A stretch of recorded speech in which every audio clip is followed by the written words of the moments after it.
The world was quiet, too quiet. The hum of machines and the chatter of people that once filled the streets had been replaced by an eerie silence. It wasn't the kind of silence that brought peace.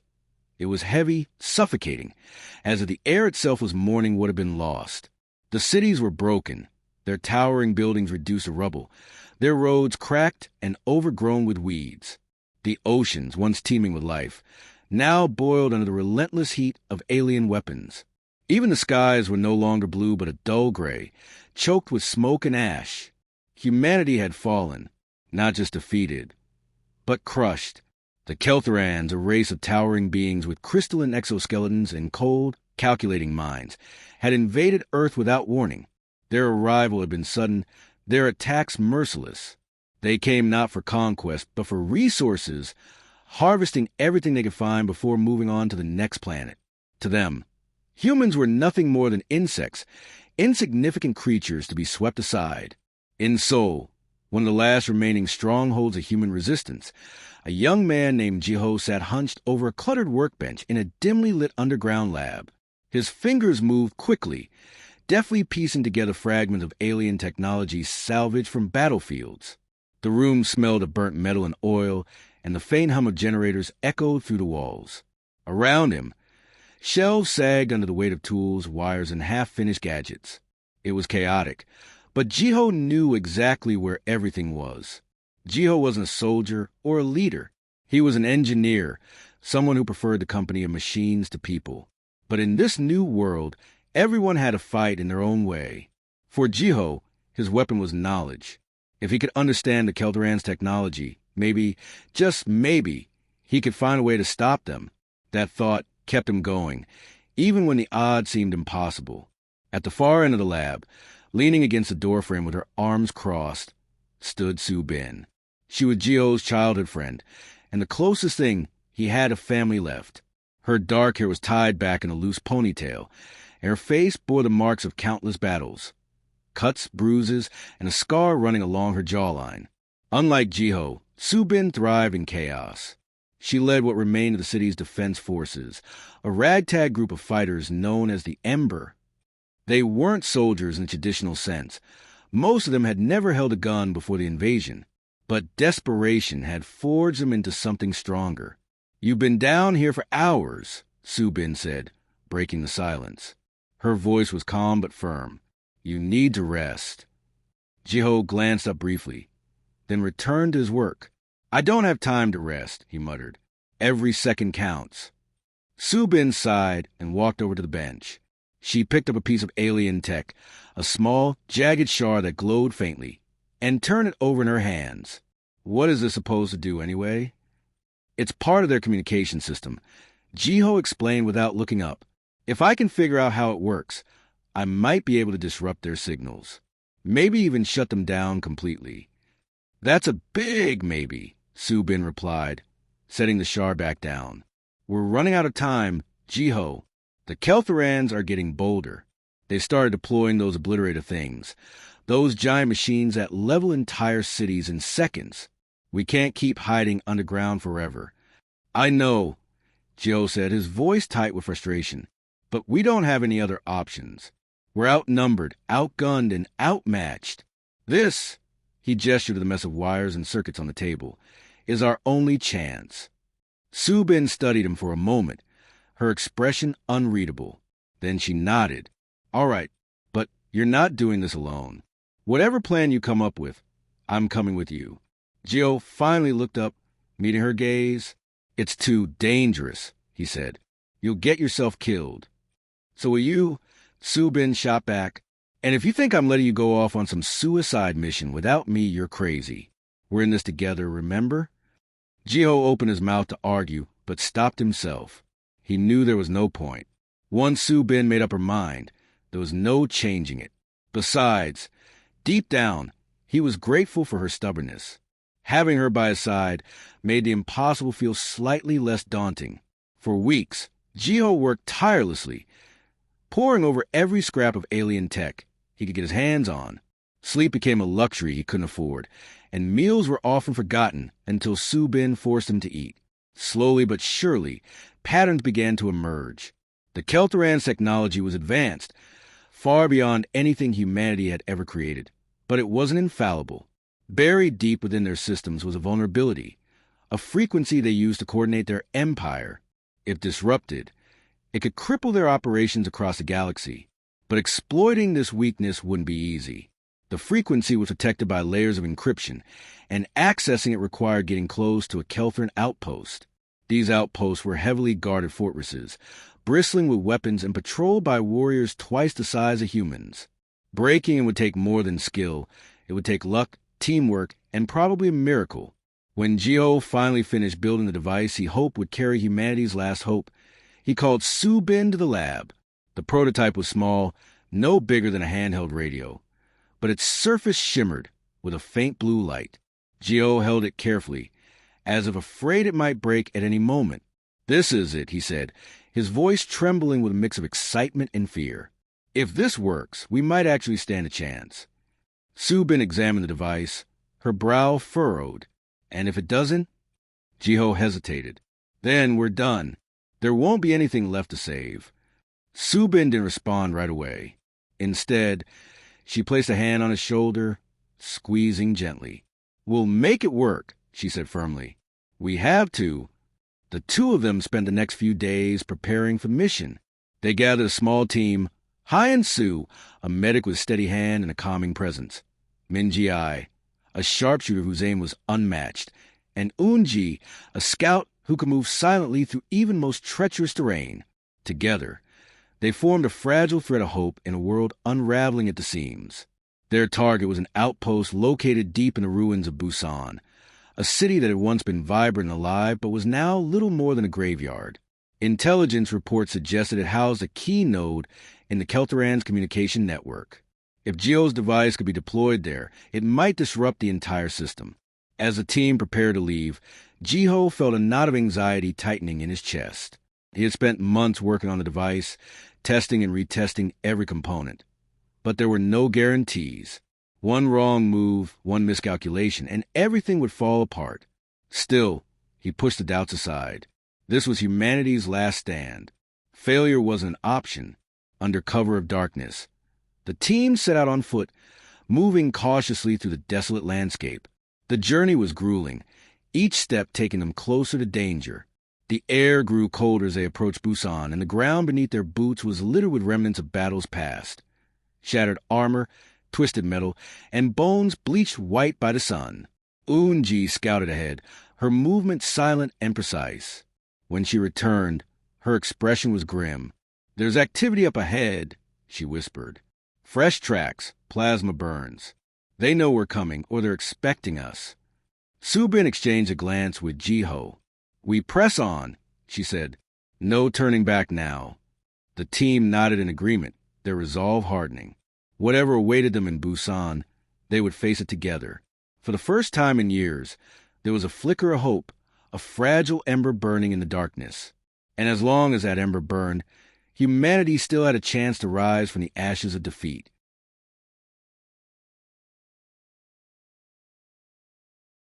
The team moved cautiously through the ruins of Busan, their footsteps muffled by the thick layer of ash and debris that coated the ground.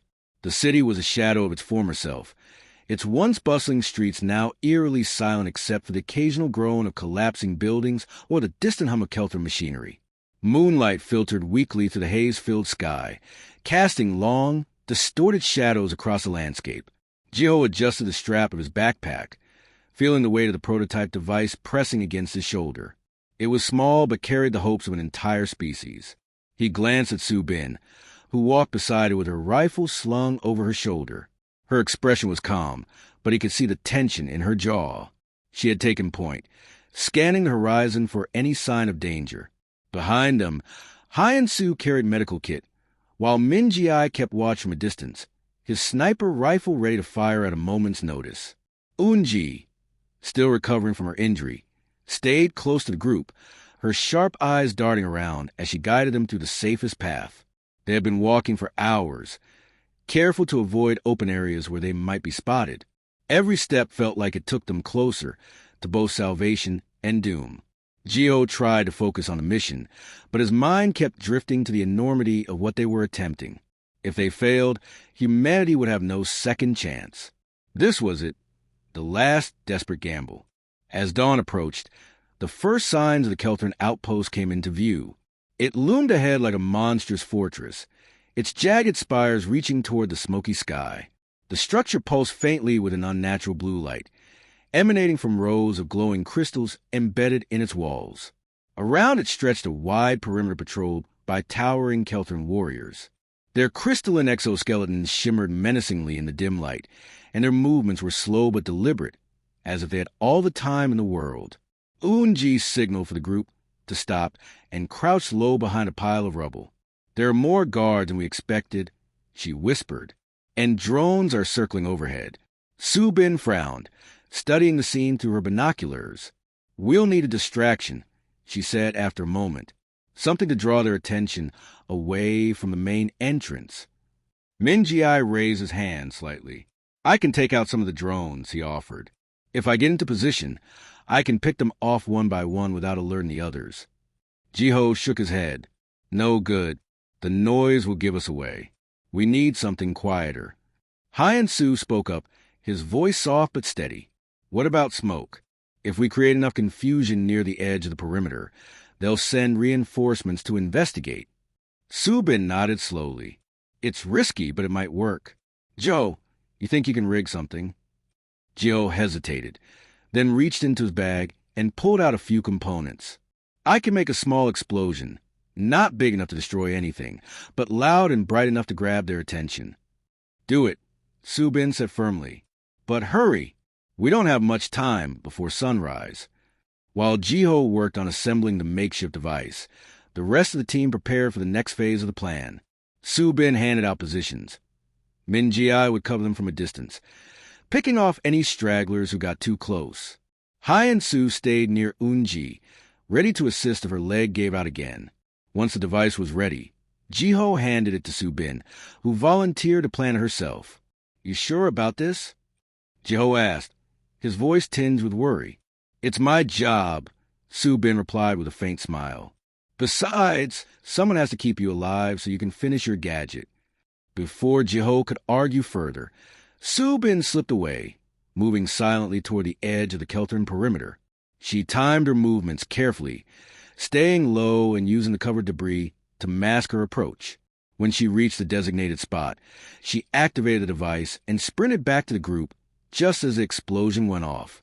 A burst of flames and sparks erupted into the air, accompanied by a deafening boom that echoed through the ruins.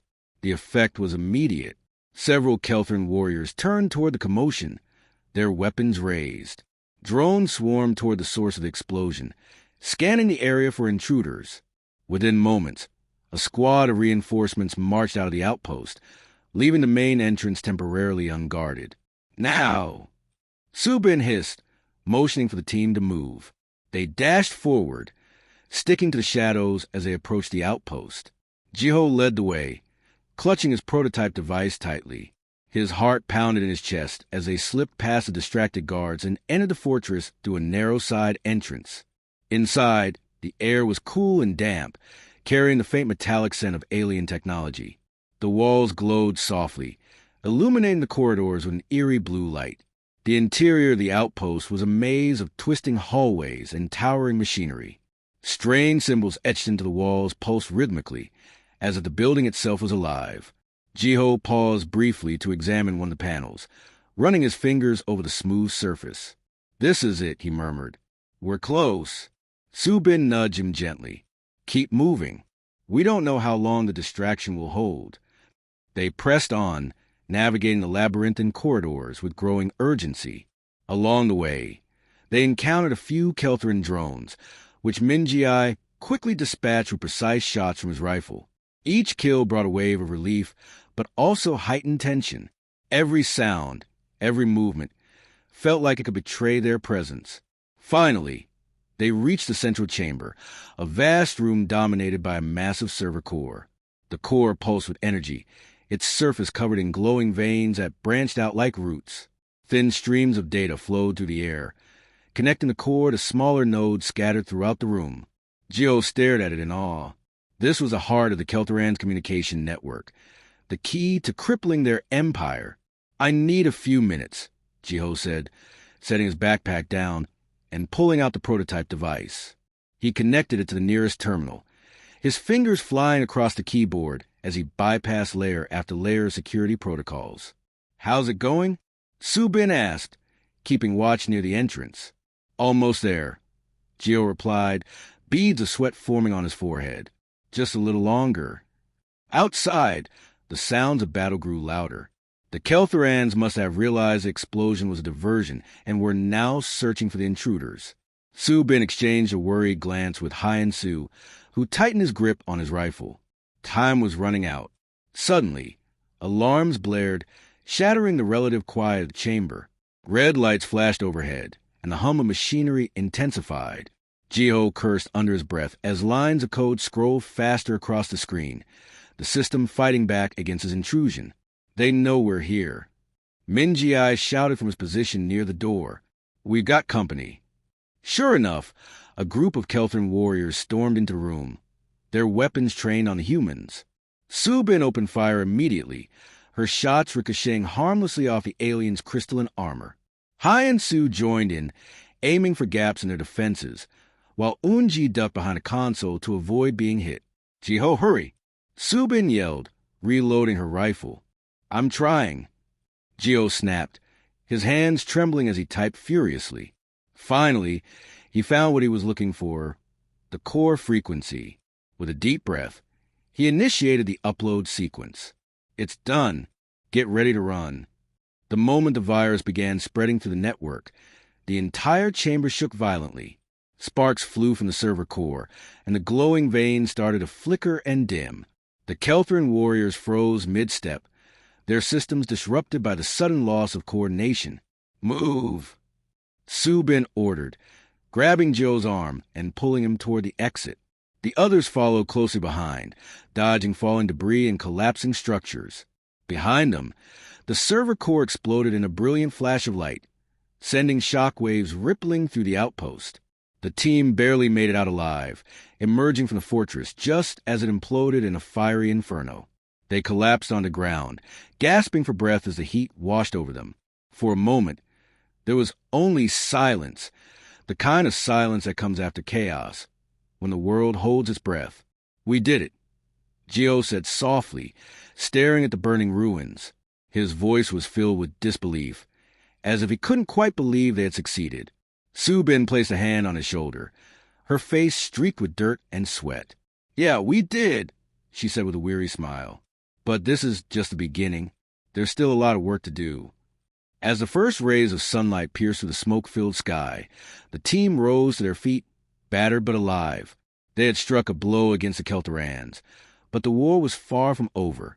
Still, for the first time in years, there was hope, a fragile spark in the darkness, waiting to grow into a flame. The news of a successful hack spread quickly, carried by whispers and radio signals through the ruins of what was once Earth. In bunkers hidden beneath mountains, in underground shelters buried deep in cities, and in makeshift camps scattered across deserts and forests, people heard the story. The Ember, a small team led by Jiho and Su-bin, had struck a blow against the Kelthorans, crippling their communication network. For the first time in years, humanity dared to believe that victory might be possible. But belief alone wasn't enough. The damage caused by the virus was significant but not permanent. Reports began flooding in from resistance cells around the globe. Kelthran fleets faltered, their coordination disrupted. Massive constructs like the Obliterators ceased functioning temporarily, giving humanity a brief reprieve.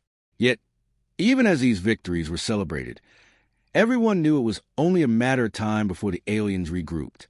The Kelthorans were relentless, their resources seemingly endless. They wouldn't stay blind forever. Back in Seoul, Jiho sat hunched over his workbench again, surrounded by glowing screens and tangled wires. His prototype device, the one that had brought down the outpost in Busan, was now dismantled on the table in front of him. He pored over its components, analyzing every detail, searching for ways to improve it. The hack had worked, yes, but it had been a localized attack. To truly cripple the Kelthorans, they needed something bigger, something capable of targeting their entire empire. Subin leaned against the doorway, watching him with crossed arms. Her face was pale, her body still recovering from the injuries sustained during the mission. Despite her exhaustion, she refused a rest. "You've been at this for days," she said, breaking the silence. "When are you going to stop?" Jiho didn't look up. "When I find a way to end this," he replied simply. His voice was strained, weighed down by the enormity of the task ahead. "You can't do everything yourself," Subin said, stepping into the room. "We're all in this together, remember? You don't have to carry the weight alone." Joe paused, his hands hovering above the device. He wanted to argue, to tell her that someone had to think ahead, plan for the next step. But he knew she was right. This fight belonged to all of them, not just him. Still, the pressure gnawed at him. Every second wasted felt like another opportunity lost. Outside, the city buzzed with newfound energy. Refugees poured into Seoul, drawn by rumors of hope. What had once been a crumbling stronghold was slowly transforming into a hub of resistance. Factories that had lain dormant for years were reactivated, producing weapons, tools, and supplies. Streets that had been empty now bustled with activity as volunteers worked tirelessly to fortify defenses and prepare for future battles. Among the newcomers was a young woman named Daun, who claimed to have escaped from a Kelthran labor camp. She brought with her valuable intelligence about the aliens' operations, including details about their homeworld, a barren planet shrouded in perpetual twilight.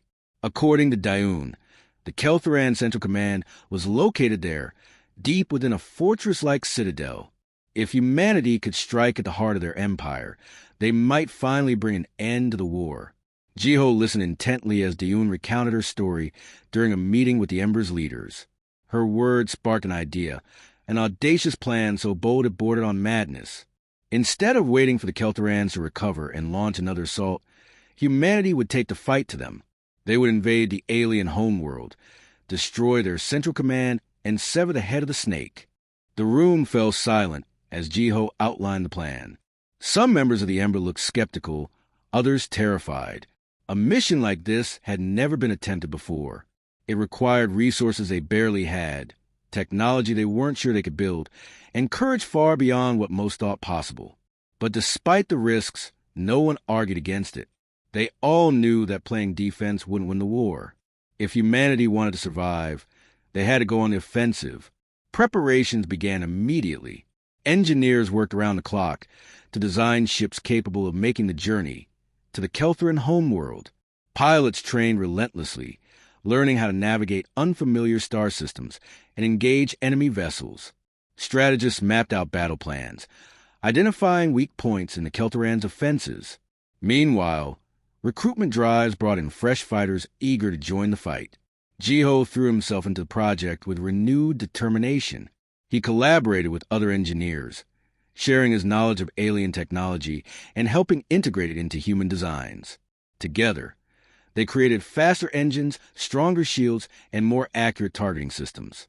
Each new advancement brought them closer to their goal, but also reminded them of the stakes. Failure meant extinction. Subin took charge of training the ground forces, drilling recruits until they moved with precision and purpose. She pushed them hard, knowing that hesitation in battle could cost lives. Under her guidance, soldiers learned to work together, forming tight-knit units bound by trust and shared purpose. Even Eun-ji, still recovering from a leg injury, joined in, teaching stealth tactics and reconnaissance skills. As weeks turned into months, the fleet began to take shape. Dozens of ships lined the launch pads, their sleek forms gleaming under artificial lights. Weapons bristled from their hulls, ready to unleash destruction upon the enemy. Inside each vessel, crews prepared for the journey ahead, checking equipment and running simulations. Morale was high, fueled by the promise of revenge and redemption. On the eve of the mission, Jiho stood atop a hill overlooking the city.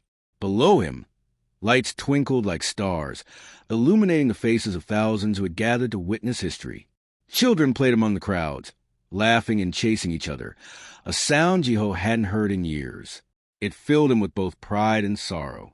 These were the people they were fighting for, the future they hoped to secure. Subin joined him, standing quietly by his side. Neither spoke for a long time, content to watch the scene unfold. Finally, she broke the silence. "Are you ready?" she asked softly. Jiho hesitated, then nodded. "As ready as I'll ever be." "We've come a long way since Busan," Su-bin said, glancing at him. "Remember when we thought taking down one outpost was impossible? And now we're planning to invade their homeworld." Jiho added with a faint smile. "Funny how things change." "It's not funny," Su-bin corrected gently. "It's proof that we're stronger than we think. Stronger than they think." Her words lingered in the air, bolstering his resolve. Tomorrow, they would embark on the most dangerous mission humanity had ever attempted. There would be sacrifices, losses, and moments of despair. But if they succeeded, if they managed to strike at the very core of the Keltheran Empire, they would give humanity a chance to rise again. The next morning, the fleet launched into the sky, leaving Earth behind. As the ships pierced the atmosphere, Jiho gazed out the window, watching his home grow smaller and smaller. For the first time in years, he felt a flicker of hope, not just for himself, but for everyone waiting below. The road ahead would be perilous, but they had already proven that they could defy the odds. And as long as they kept fighting, humanity would never truly fall. The countdown to the final battle had begun. The journey to the Keltheran homeworld was long and grueling. The fleet traveled to the vast emptiness of space, its ships navigating treacherous asteroid fields, dodging patrols of alien drones, and enduring the cold silence that stretched between stars. Inside the vessels, the air grew stale, recycled endlessly by life support systems struggling to keep up with the demands of their human passengers. Meals were rationed, sleep came in short bursts, and tension hung heavy in every corridor. Geo spent most of his time in the command center of the flagship, staring at screens filled with data streams and star charts. His prototype device had been upgraded into a more powerful weapon, a compact but devastating tool designed to disrupt the Keltheran Central Command Network. He checked and rechecked its components, ensuring it would function perfectly when the moment came. Doubts gnawed at him despite his outward confidence. What if the device failed? What if they underestimated the enemy's defenses? These questions haunted him, but he pushed them aside, focusing instead on the task ahead. Su-bin walked into the command center one evening, her boots echoing softly against the metal floor. She carried 2 cups of lukewarm coffee, handing one to Jiho before leaning against the console beside him. "You need to rest," she said, her tone firm but kind. "You've been here for hours." "I can't," Jiho replied, taking the cup but not drinking from it. "There's too much to do. You're no good anyone if you collapse from exhaustion," Su-bin countered. "We're all counting on you, Jiho. Don't let us down by burning yourself out." Her words struck a chord. Jiho glanced at her, seeing the concern etched on her face. For a moment, he allowed himself to relax, letting the weight of responsibility ease just slightly. "All right," he said finally, "I'll take a break, but only for a little while." As he left the command center, Su-bin stayed behind, gazing out the viewport at the endless expanse of stars. Her mind raced with thoughts of what lay ahead. She knew the odds were stacked against them. The Keltherans were ruthless, their technology far superior to anything humanity had ever faced. Yet, there was something else driving her forward, something stronger than fear or doubt. It was hope. Hope that they could win. Hope that they could reclaim their future. When the fleet finally reached the Keltheran homeworld, the sight was both awe-inspiring and terrifying. The planet loomed before them, its surface cloaked in perpetual twilight. Jagged mountains rose like broken teeth against a blood-red sky, and rivers of molten metal flowed across barren plains. In the distance, the citadel stood as a monolithic fortress, its crystalline spires glowing faintly in the dim light. Surrounding it was an armada of Keltheran ships, forming a protective barrier around their stronghold. "This is it," Minji said, his voice low as he peered through the scope of his sniper rifle. "No turning back now." Unji nodded, her hands gripping the controls of her fighter craft.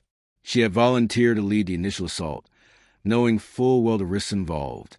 Her legs still ached from the injury she sustained in Busan, but she refused to let it slow her down. This was her chance to make a difference, to prove that even someone like her could change the course of history. The battle began without warning. Human ships surged forward, firing volleys of missiles and plasma bolts at the Kelteran fleet. Explosions lit up the void, filling the darkness with brilliant flashes of light. Fighters darted between larger vessels, trading blows in a deadly dance. The roar of engines and the crackle of energy weapons echoed to the vacuum, a symphony of chaos and destruction. Inside the flagship, Jiho monitored the progress of the battle, his heart pounding with each update. The human forces were holding their own, but casualties mounted quickly. Ships exploded, sending debris spiraling into the void. Pilots screamed over comms as their craft were torn apart by enemy fire. Still, the fleet pressed on, inching closer to the Citadel with every passing second. Su-Bin coordinated the attack, her voice steady as she relayed orders to the crews. "Focus on the smaller ships," she commanded. "Take out their flanks. We need to create an opening." Her words spurred the fighters into action. Missiles streaked through space, targeting Kelteran vessels and crippling their defenses. Slowly but surely, a gap appeared in the alien armada, wide enough for Unji's squadron to slip through. With a deep breath, she led her team toward the Citadel, weaving between enemy fire and dodging incoming projectiles. "Stay close," Unji shouted into her comms. "We only have one shot at this." Behind her, the other pilots nodded grimly, their faces pale but determined. They knew the mission was suicidal, but none of them hesitated. Together, they plunged into the heart of the enemy's stronghold, heading straight for the central core. As they approached the Citadel, anti-aircraft turrets swiveled toward them, unleashing torrents of plasma bolts. One by one, Unji's teammates fell, their ships disintegrating in fiery explosions. Tears streamed down her face as she watched them die, but she forced herself to focus. She couldn't afford to falter, not now, not when they were so close. Finally, she reached the core, a towering structure pulsing with energy. Its surface shimmered with veins of light, connecting it to countless nodes scattered throughout the Citadel. Unji activated her ship's autopilot, setting it on a collision course with core. Then, clutching Joe's device tightly, she ejected, her escape pod hurtling away from the doomed vessel. The explosion was massive, shaking the entire Citadel. Light erupted in every direction, blinding and beautiful. The core collapsed inward, severing the connection between the Kelteran Central Command and their empire. Across the galaxy, fleets faltered, their coordination shattered. Warriors froze mid-step, their systems overwhelmed by the sudden loss of control. Back in space, the human fleet seized the opportunity. Ships surged forward, unleashing everything they had left. Plasma bolts tore through Kelteran vessels, reducing them to smoldering wrecks. The tide of the battle shifted dramatically, turning what seemed like certain defeat into a desperate but achievable victory. On board the flagship, Jiho watched the carnage unfold, his hands trembling as he clutched the edge of the console. "It's working," he whispered, hardly daring to believe it. "It's actually working." Su-Bin placed a hand on his shoulder, her expression fierce yet relieved. "We did it," she said. "We struck the final blow." But the celebration was short-lived. Even as the Kelteran fleet crumbled, the Citadel remained intact. Though crippled, it still posed a threat. If humanity wanted to ensure their victory, they needed to finish the job. "We're not done yet," Jiho said, his voice firm. "Not until that thing is completely destroyed." Su-Bin nodded, already relaying new orders to the fleet. "All units, concentrate fire on the Citadel. Bring it down." The remaining human ships turned their weapons toward the fortress, unleashing a barrage of missiles and energy blasts. The Citadel shuddered under the assault, its spires cracking and crumbling. Finally, with a deafening roar, it collapsed in on itself, disappearing in a cloud of dust and ash. Silence followed. The battlefield was eerily still, the wreckage of countless ships drifting aimlessly through space. For a moment, no one spoke. Then, slowly, cheers erupted from the surviving vessels. Tears of relief and joy streamed down faces as people embraced one another, celebrating the impossible victory they had achieved. Jiho stared out the viewport, watching the remnants of the Kelteran Empire fade into the void. His chest tightened with emotion, pride, grief, and gratitude swirling together in a bittersweet mix. They had won, but at great cost. Too many lives had been lost, too much pain endured. Still, they had risen from the ashes of defeat, proving that humanity was stronger than anyone had thought possible. Subin joined him, standing quietly by his side. Neither spoke for a long time, content to simply watch the stars. Finally, she broke the silence. "What happens now?" she asked softly. Gio hesitated, then smiled faintly. "Now we go home." And for the first time in years, the word felt real. The journey back to Earth was quieter than the trip to the Keltheran homeworld. The ships moved slowly through space, their hulls scarred and battered from the battle. Many of the vessels were barely holding together, patched up with whatever materials the crew could scavenge. Inside, the mood was somber but hopeful.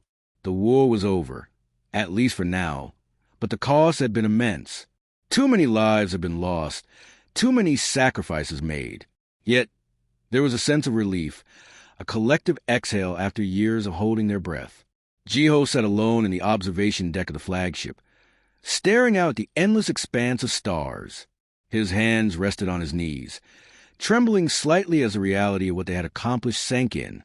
He thought about Unji, her face calm and determined as she guided her ship toward the Citadel's core. She had known it was a one-way mission, yet she hadn't hesitated. Her bravery haunted him, a reminder of the price they had paid to win. Subin found him there later, slipping into the room quietly. She carried 2 cups of tea, placing one gently on the table beside him before sitting down. Neither spoke for a while, the silence broken only by the faint hum of the ship's engines. "You did it," Subin said finally, her voice soft but steady. "You gave us a chance." Gio shook his head, his gaze still fixed on the stars. "Not just me," he replied.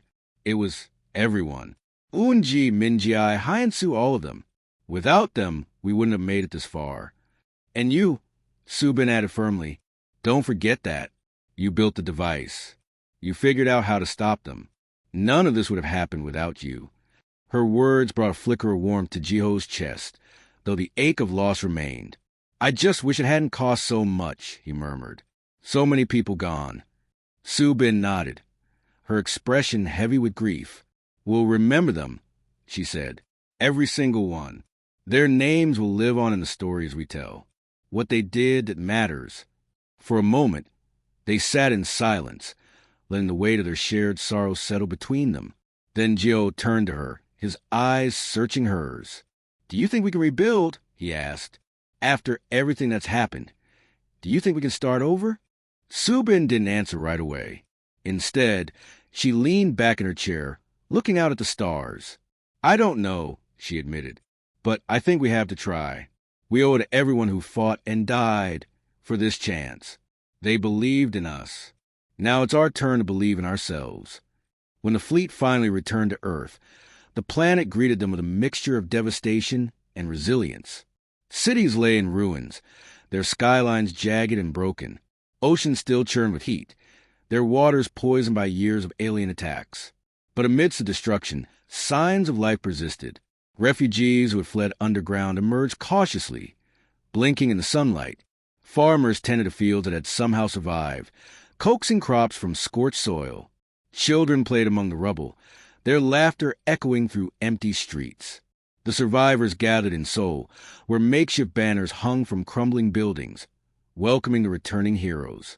Crowds lined the roads, cheering as the ships landed and the crews disembarked. Some held portraits of loved ones lost in the war. Others clutched handmade flags or waved scraps of cloth. Tears streamed down faces as families reunited, embracing tightly as if afraid to let go.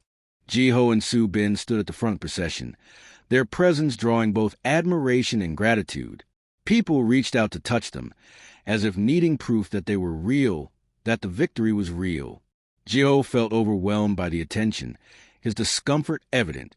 Subin, however, stepped forward confidently, addressing the crowd with a voice loud and clear. "This isn't the end," she said, raising her hands to quiet the cheers. "It's the beginning. We've won the war, but the fight isn't over. We have to rebuild, not just our homes, but ourselves." We have to become stronger, smarter, better than we were before. Because if we don't, then everything we've sacrificed will mean nothing. Her words struck a chord, igniting a spark of determination in the hearts of those who heard them. Cheers erupted again, louder and more fervent than before.